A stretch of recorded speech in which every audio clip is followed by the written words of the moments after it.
Hey, what it do, y'all? It's your boy E2 Blue coming back at you again. Got my A1, my son with me, Austin. How you doing? Hey, say say Austin. Say go Cowboys. He just says Cowboys. But we didn't win last week, but it's all good though. It's a new week. We don't have Dak Prescott. We're gonna be without Connor McGovern. We're gonna be without J-Ron Curse. That may hurt a little bit. We're going to be without Terrell Basham as well. Now, on that defensive line, though, we can rotate a lot. There's still a lot of talent there. They can put Fowler in his place and add some more Sam Williams out there. You know, we love to see Sam Williams out there. He's a fighter. He's going to be a really good defensive lineman,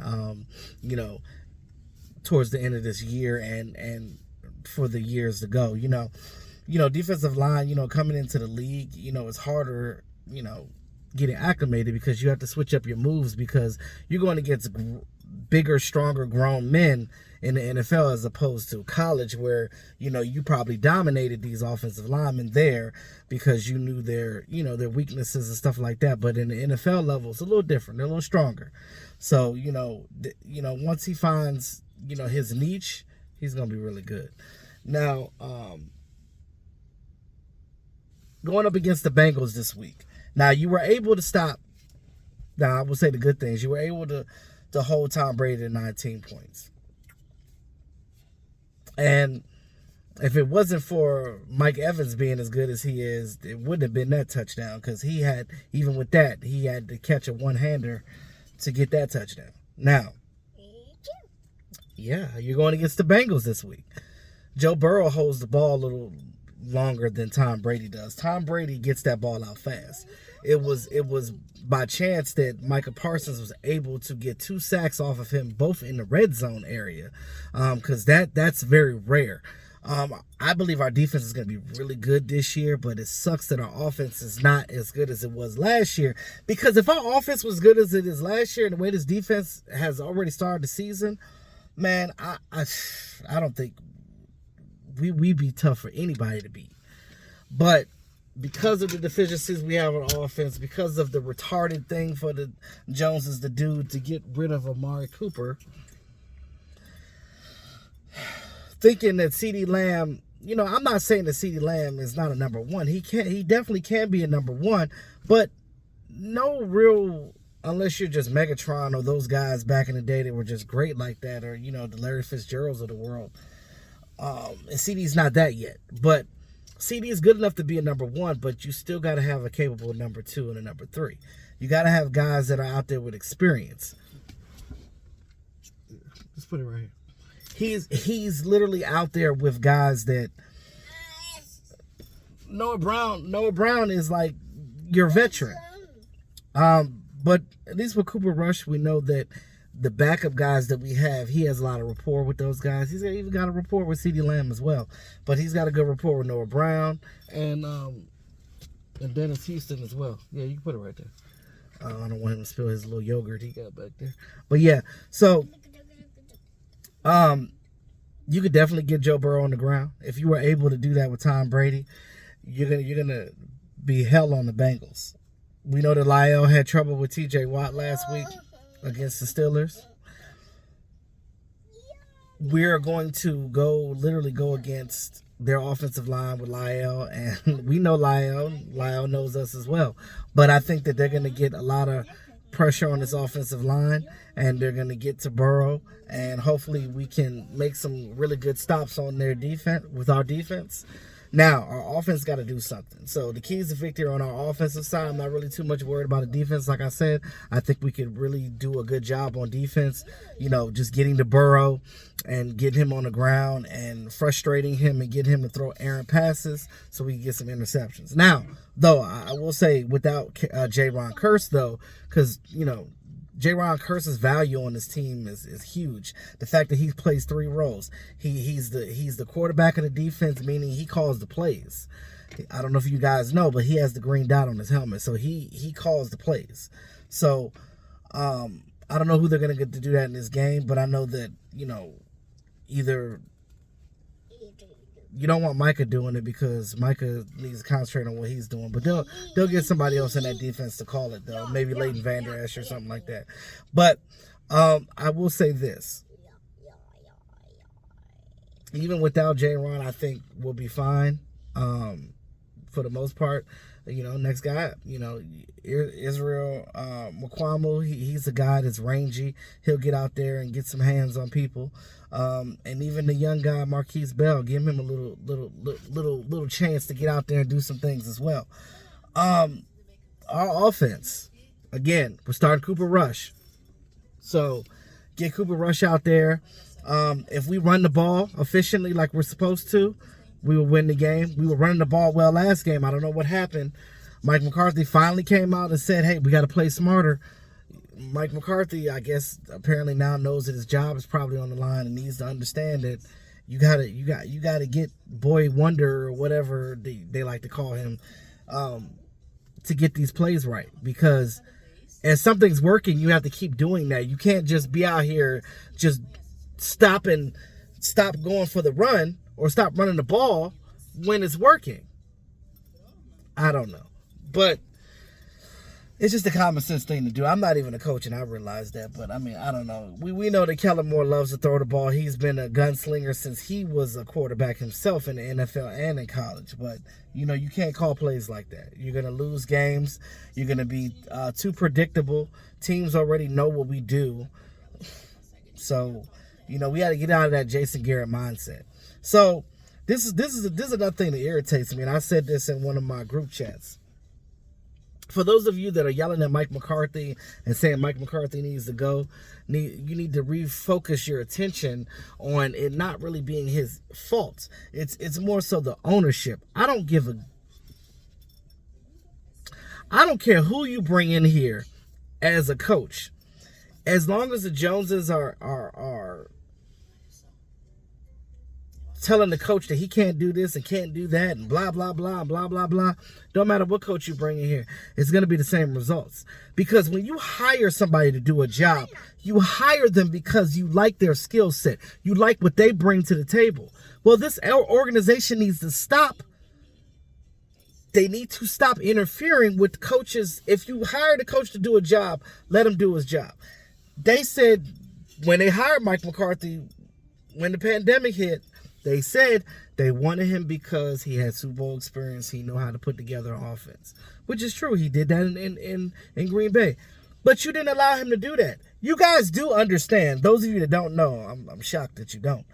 But you do know that we're still running Jason Garrett's offense with Kellen Moore tweaking things and doing it his way. You know that, right? You do know that we're still running the same thing we were doing before, but just with a different coach. Which is the reason why they said they came out that Mike McCarthy don't know the offense. Of course he don't know the freaking offense because it ain't his. So if you hire a coach, why don't you allow him to coach? Meaning bring in his ideas, bring in his plays, bring in his system, which you did not allow him to do. So at the end of the day, the fault goes onto the Joneses, not allowing a coach to be a coach. And whoever you bring in here is going to be the same daggone way until you change that. And that's it. That's it. That's it. That's all I can say. Now, going into this game, I really hope that they run this ball. Allow Cooper Rush to get out there and get some quick passes in. You're going to see a lot of stuff to Dalton Schultz. So those of you that have Dalton Schultz in fantasy, this might be a good game for him because I know I do. Move CeeDee Lamb around. Don't just keep him on the outside. I understand he's the number one, but he's really a slot guy. So run him around the slot. Get some quick outs to him. Even in the running game, throw the ball out to Tony Pollard. Throw the ball out to Zeke Elliott. Pitch it because you're going to create space that way and you're going to get some yardage because they're not going to expect you to do that because what they're going to do is they're studying this tape. They're looking at the same thing the Bucs did. They looked at last year's tape and noticed that we're doing the same thing. Switch it up a little bit. It's just small things. It's not a big thing that you're doing. You're not doing any trickery. I don't want to see no daggone trickery. I just want to just see you out here playing fundamental football. That's running the ball like you should when you should. Get some quick outs. Run some RPO. Do some of the things that you haven't done lately to get some space with these guys. Hell, you can get out there and get Turpin on some jet sweeps, or get him the ball in space, because he's fast. He can get you a couple of yards, maybe 6 to 8 yards, if not the first down. That helps, because 3rd and 3 is much better than 3rd and 12. Trust and believe me. I actually have faith in Cooper Rush. Cooper Rush has been on this team, outside of that 1 year that he left for the Giants, which is weird, and came back. But he's been in his offense for a while, so he knows it, right? He may not be as mobile as Dak Prescott is, but he knows when to run. He does know when to move. He does know when to get the ball out. I trust him as a backup to at least do that. At least be a bus driver. That's all I'm asking you to do. Right the ship. Don't make no stupid mistakes. Don't make no dumb interceptions, and do what you need to do on offense, and we can win this game.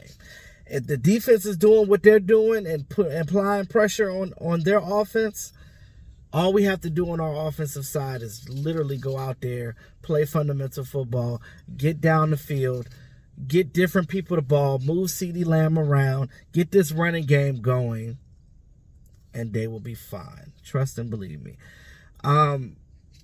I know a lot of fans have jumped off the boat, and I'm just like, look, it was just week 1, right?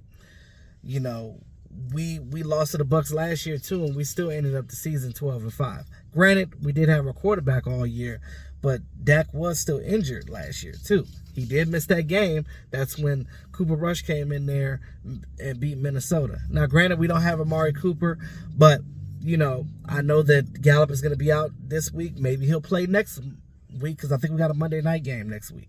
So, I think that there's a way that you can do that. You get that done. Go out there and maybe, for next week we might have Gallup.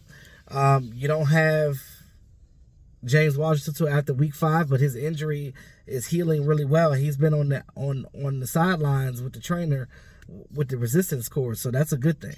So, we will get some reinforcements back soon, guys. So don't jump off the ship just yet. I know everybody's upset, because trust me, I was upset too. If you seen my last video, yeah, my last video was crazy, and because my grandmother died that day, so it was a lot going on.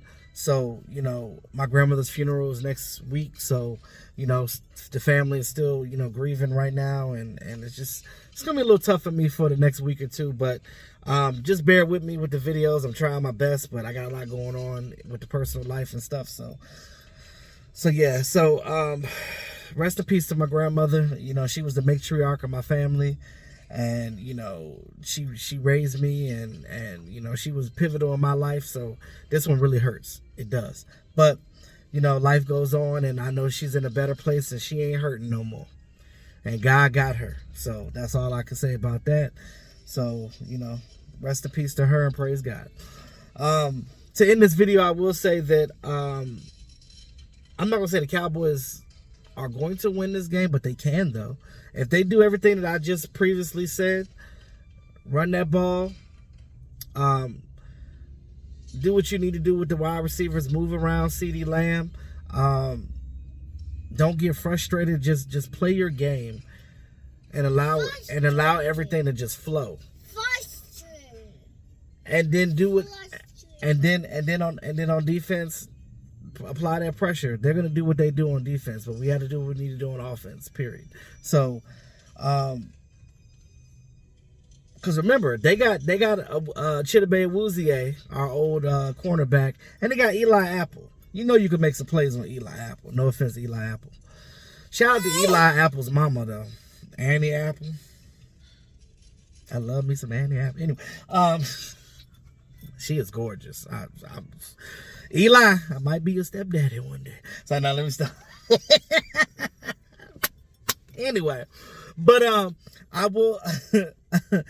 I just want to see us have a good, clean game. I don't want to see. Hopefully they knocked that rust off last week and they're ready to come and play the Bengals. If they're ready to come in, they're ready to come to work, then you can beat the Bengals. We've beat them the last 4 or 5, 6 times. So Let's do it again. All right? Put Joe Burrow on his back. Since he like to hold that ball, make him pay for holding that ball. And that's it. Let me know what y'all think in the comments. Who you think going to win the game on Sunday? Like, share, subscribe to the channel. Let everybody know E2 Blue is here. It's your boy, E2 to the Blizzoo, and my son Austin. Peace.